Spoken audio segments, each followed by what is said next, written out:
할렐루야. 반갑습니다, 성도 여러분. 오늘 또 하나님의 말씀을 사모하시는 저와 여러분들에게 말씀으로써 인도하시고 복 주시는 복된 날 되시기를 주님의 이름으로 축복합니다.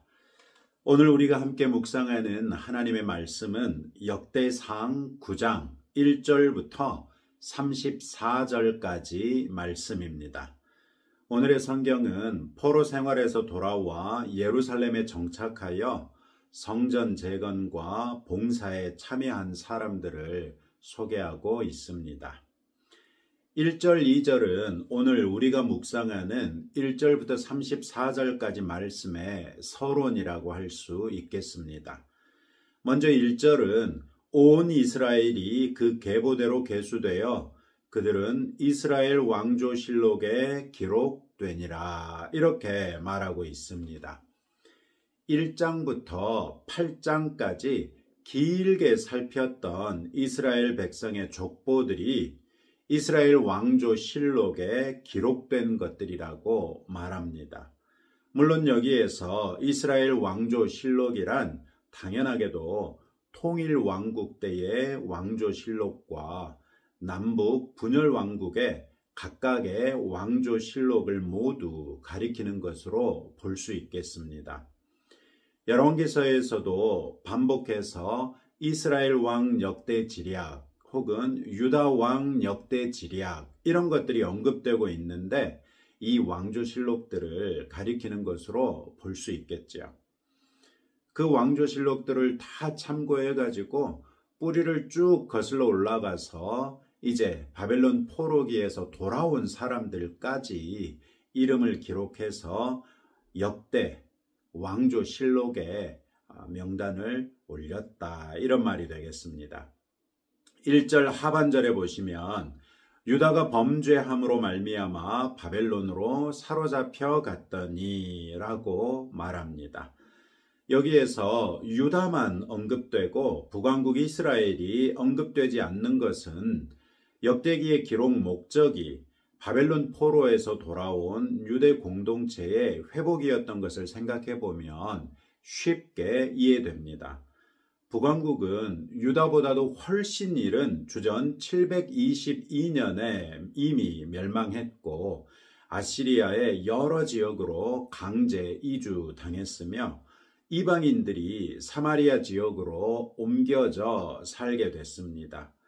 역대기가 기록되던 시기를 느헤미야 이후 때로 추정하는데, 그렇다면 북왕국이 멸망한 지 거의 300년이 지나서야 비로소 족보를 다시 찾아볼 수 있었던 것이지요. 이때에 남왕국 유다를 구성하던 유다 지파와 베냐민 지파, 그리고 일찍이 유다로 이전해서 뿌리를 내리고 살던 다른 지파 사람들은 그 족보를 찾기가 훨씬 더 수월했을 것입니다. 더 오랫도록 왕국이 지속되기도 했고 예레미야 선지자를 통해 설령 바벨론에 멸망하더라도 70년 후에는 돌아올 것을 알았기 때문에 역사적인 기록들을 더 잘 보존했을 것입니다. 그런가 하면 1절 하반절에서 유다가 범죄함으로 말미암아 이렇게 말하고 있는데, 여기에서 범죄라고 번역한 단어의 원뜻은 불충, 불성실, 속임 이런 것입니다. 즉 유다가 범죄했다고 하는데 구체적으로 어떤 범죄인가? 그들이 하나님과 맺었던 언약에 불충했고 언약의 속임으로써 하나님께 징계를 당해 바벨론에 사로잡혀 갔다고 말하고 있는 것이지요. 이런 사실은 그리스도 예수 안에서 하나님의 새 언약 백성이 된 우리들에게도 언약에 신실할 것을 요구하고 있습니다. 하나님의 말씀이 새 언약 백성인 우리들의 마음판에 새겨져 있기 때문에 우리는 하나님을 알지 못한다고, 하나님의 말씀을 알지 못한다고 핑계할 수 없습니다.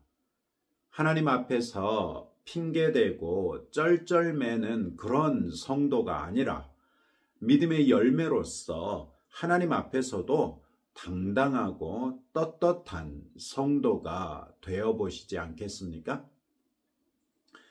2절은 그들의 땅 안에 있는 성읍에 처음으로 거주한 이스라엘 사람들은 제사장들과 레위 사람들과 느디님 사람들이라 이렇게 소개하고 있습니다.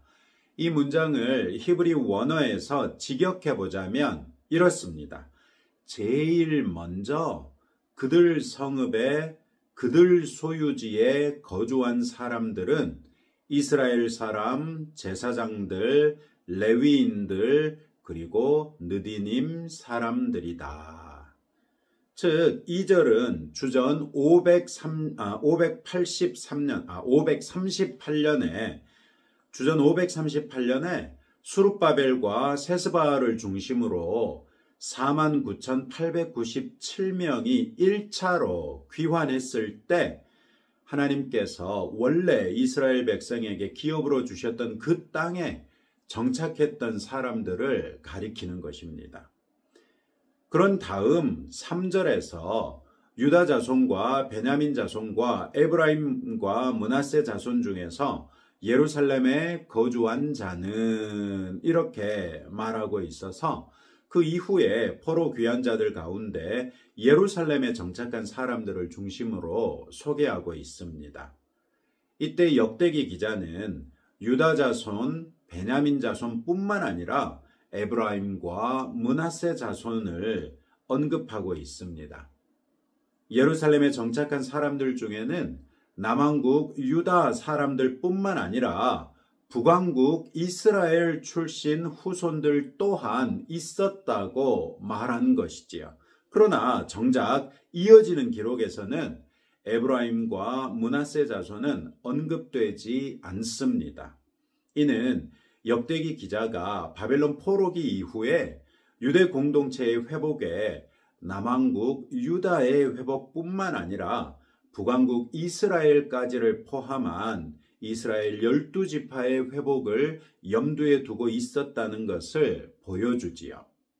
그리고 실제로 이때에 이미 북왕국 이스라엘이 멸망할 때도 하나님께서 너희들을 북쪽에서부터 내가 불러오겠다고 약속하신 바 있었고, 또 유다가 멸망할 때도 하나님께서 그들을 부르시겠다고 약속하신 바 있었습니다. 그런 걸 생각해 보면 이제 이스라엘 백성이 주전 538년에 1차로 귀환하고 그 다음에 에스라와 2차로 귀환하고 또 느헤미야와 3차로 귀환하는 그 모든 과정에 그 얘기들을 들었던 다른 지역으로 강제 이주됐던 이스라엘 백성들 가운데는 예루살렘까지 내려와서 이스라엘 공동체의 회복에 함께 참여했던 사람들이 있었다는 것을 알 수 있지요.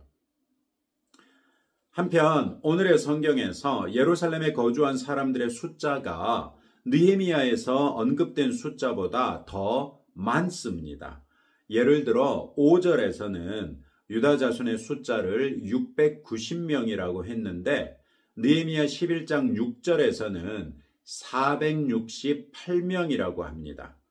베냐민 지파 자손들은 9절에 보시면 956명인데 느헤미야 11장 8절에서는 928명입니다. 또 제사장의 숫자도 13절에 보시면 1760명인데 느헤미야서 11장 10절로 14절에 보시면 그 총 합계가 1192명으로 계산됩니다. 이 숫자상의 차이는 역대기의 기록이 느헤미야서의 기록보다 나중에 기록됐다는 것을 보여줍니다. 즉 느헤미야가 숫자를 기록한 이후에 귀한 자들 가운데 예루살렘으로 옮겨와서 살게 된 사람들이 늘었다는 것을 보여준다는 말이죠. 그리고 이것은 느헤미야가 와서 예루살렘 성벽과 성문을 보수함으로써 예루살렘 성이 성으로서 온전한 기능을 할 수 있게 된 때문이라는 것을 알 수 있지요. 그렇다면 오늘의 성경 2절과 3절이 기록하고 있는 두 사건 사이에는 무려 100년 이상의 시차가 있다는 것을 알 수 있습니다. 오늘의 성경 2절과 3절이 100년을 차이에 두고 기록됐다는 것이 아니라 2절, 3절이 각각 언급하고 있는 사건이 실제 발생한 시점이 100년 이상 차이가 있다. 이런 것을 우리가 염두에 둘 필요가 있다는 말입니다. 다음에 오늘의 성경은 특히 10절부터 24절에서 레위인에게 34절, 10절부터 34절에서 레위인들에게 초점을 맞춥니다.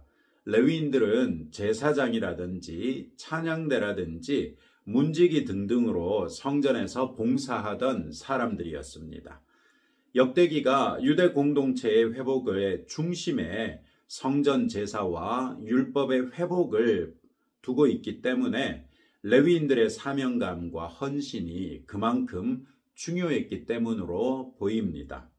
10절부터 13절에서는 제사장들을 언급하고 있고 14절부터 16절에서는 찬양대로 봉사했던 후손들을 언급하고 있으며 17절부터 34절까지 아주 길게 문지기들에 대해서 언급하고 있습니다. 오늘의 성경은 이렇게 특별히 문지기들에 대해서 길게 언급하고 있는데요.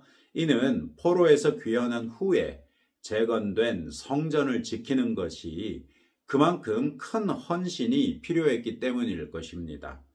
우리는 에스라서와 느헤미야서를 통해서 성전을 재건할 때도 심한 방해가 있었고 성벽과 성문을 중수할 때도 심각한 방해가 있었던 것을 알고 있습니다. 성전이 재건됐고 성벽과 성문이 중수됐다고 해서 그런 방해가 더 이상 없었겠습니까? 더군다나 포로에서 귀환하여 척박한 환경에서 새롭게 출발하는 이스라엘 백성이 하나님을 섬기는데 힘쓰고 있었기 때문에 힘에 닿는 대로 하나님께 제물과 헌금을 드렸을 것입니다. 즉 성전 문지기들은 방해꾼들로부터 성전을 지켜야 했을 뿐만 아니라 백성이 하나님께 드린 헌물들 또한 지켜야 했다는 것입니다. 더군다나 느헤미야가 와서 성벽과 성문을 중수하기 이전에는 성벽도 없었고 성문도 불에 타서 소실된 가운데 벌써 성전은 이미 완공돼 있었기 때문에 이 문지기들의 역할이 그 어느 때보다도 무거웠을 것입니다. 그래서 이 문지기들은 예루살렘 부근에 있는 자기 마을에서 살다가 순번에 따라서 한 주간씩 문지기로 봉사하면서 성전의 동서남북 사방을 지켰고 문지기의 우두머리 된 레위인 4사람은 성전의 모든 방과 곳간을 지켰다고 합니다. 그들은 성전 주위에서 밤을 지냈고 아침마다 성전 문을 열었으며 제사에 사용되는 기구와 성소의 기구, 모든 그릇과 제물로 드려질 고운 가루와 포도주와 기름과 유향과 향품을 담당한 사람들도 있었습니다. 또 향품으로 향기름을 만드는 사람도 있었고 전병을 굽거나 진설병을 담당하여 안식일마다 준비했던 사람들도 있었습니다. 즉, 이 소위 말하는 문지기들로 통칭되고 있는 이분들이야말로 성전에서 일어나는 모든 크고 작은 일들을 다 관여하고 있었다는 것입니다. 역대기 기자가 이런 일들을 이처럼 자세하게 기록하고 있는 것은 귀환자들이 성전 제사를 성심껏 회복했다는 것을 보여주는 증거이기도 합니다. 마치 다윗과 사무엘 때 성막에서 제사와 예배, 찬양대와 문지기 등을 조직적으로 세우고 복무하게 했던 것처럼 포로 귀환 이후에도 역시 다윗과 사무엘에 의해 임명됐던 사람들의 후손들이 신실하게도 계속해서 그 일들을 담당하면서 다른 일들은 하지 않았다고 33절은 말하고 있습니다. 포로 귀환 이후에 유대 공동체가 이처럼 다윗과 사무엘 때의 예배에 버금갈 정도의 성전 제사와 율법을 회복하기 위해서 힘쓰는 이유는 무엇이었겠습니까? 그만큼 하나님의 긍휼과 자비로서 자신들이 과거의 영광을 회복할 수 있기를 바랐기 때문 아니겠습니까? 사도 요한은 이 원리를 요한 3서 1장 2절에서 이렇게 정리했습니다. 사랑하는 자여, 내 영혼이 잘됨과 같이 내가 범사에 잘되고 강건하기를 내가 간구하노라. 우리 그리스도인들이 범사에 잘되고 강건한 것은 우리의 영혼의 잘됨에 달려 있다는 것입니다. 이 사실을 늘 잊지 마시기 바랍니다. 그리고 우리의 영혼의 잘됨의 첫 번째 단추는 뭐니 해도 영과 진리로 하나님을 예배하는 데 있다는 것을 잊지 마십시다. 혹시 성도 여러분들 가운데 공예배에 참여하는 그 아름다운 습관이 무너지신 분들이 계십니까? 정말 죄송하지만 여러분의 영혼의 잘됨이 무너져서 여기저기 벽돌이 빠지고 담벼락이 무너진 곳이 있을 것입니다. 그런 상태에서는 여러분의 범사가 잘되고 강건할 수가 없습니다. 여러분이 범사에 잘되고 강건하기를 진심으로 원하신다면 여러분의 영혼의 잘됨을 위하여 그 첫 단추인 예배의 자리에 나오시는 것부터 실천하시기를, 아니 그 경건하고 아름다운 습관을 회복하시기를 권유합니다. 어떤 사람들이 모이기를 패하는 그런 습관과 같이 하지 말고 주님이 다시 오실 그날이 가까워짐을 볼수록 더욱더 모이기에 힘쓰라고 했습니다. 겸손과 감사로서 영원하신 참 하나님이시요 우리의 아버지이신 여호와 하나님께 과연 하나님께서 받으실 만한 예배로서 영광 돌리는 성도들이 되십시다.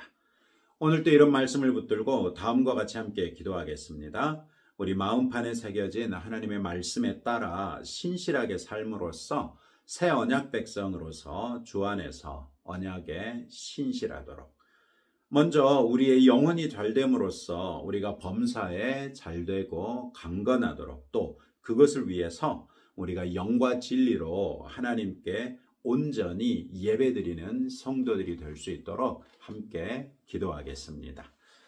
하나님 아버지 감사합니다. 오늘의 말씀을 통하여 바벨론 포로에서 돌아왔던 귀환자들 가운데서 특별히 레위인들의 헌신했던 모습을 살폈습니다.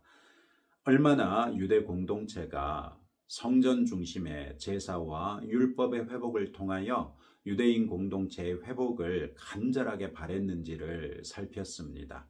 오늘 우리에게는 그와 같은 유대인들의 모습을 통하여 우리의 영혼이 먼저 잘되고서야 비로소 우리가 범사에 잘되고 강건하게 된다는 교훈을 주셨습니다. 하나님 아버지, 우리가 먼저 영혼이 잘됨으로써 범사에 잘되고 강건하기를 원합니다. 또 그것을 위하여 우리가 영과 진리로 하나님을 온전하게 예배드리는 참 예배자가 되기를 원합니다. 주님, 우리 성도들 가운데도 예배당에 나와 예배드리는 습관을 점점 잃어버리는 분들이 계십니다. 하나님 아버지, 그분들에게 도전하여 주시고 책망하여 주셔서 이제 이분들이 잃어버린 그 아름다운 습관을 다시 회복하게 하사 영이 잘되는 첫걸음을 딛게 하시고, 그로써 우리 성도들이 범사에 잘되고 강건할 수 있도록 복과 은혜를 더하여 주옵소서. 또한 우리 마음판에 새겨진 하나님의 말씀에 따른 신실한 삶으로서 새 언약 백성으로서 우리가 주 안에서 언약에 신실하게 하옵소서. 우리 가운데 늘 놀라운 일을 이루시는 아버지께 감사와 찬송을 올려오며 예수님 이름으로 기도합니다. 아멘. 네, 계속해서 나라를 위해서도 기도해 주시고 여러분들이 가지고 나오신 기도 제목 가지고 하나님 앞에 기도하면서 나아가시기 바랍니다.